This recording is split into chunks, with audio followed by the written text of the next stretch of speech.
Mga kanyarap, araw ng kalayaan, June 12, pasyal tayo dito sa Ongpin, sa Chinatown, sa Binondo, Manila. So, eto, ang daming tao pala dito pag holiday. So, kasama natin ang ating butihing pamilya, si Mikey, si Kuya Iggy, tsaka si Mami Vic. Ayun, ang haba ng pila dun sa bilihan ng sugarcane juice. So, eto na nga. At lalakarin natin ito. At eto, una natin pupunta ng Eng Bitin Flagship Store.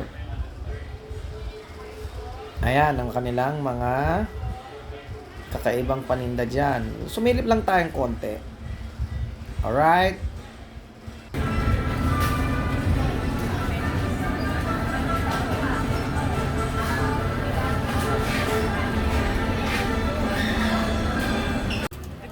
Ito naman ang sugarcane juice sa Ongpin Street, corner Salazar Street.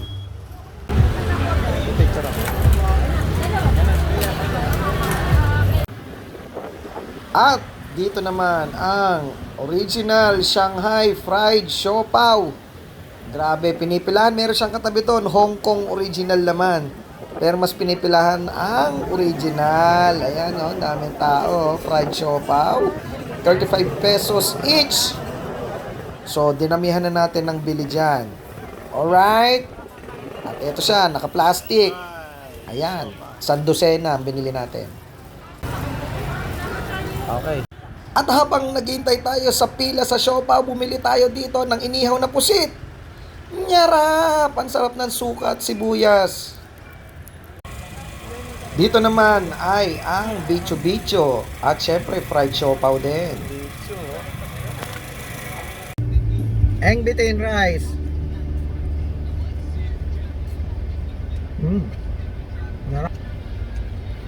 Original Shanghai fried siopaw. Yan, naka-go na. Sarap.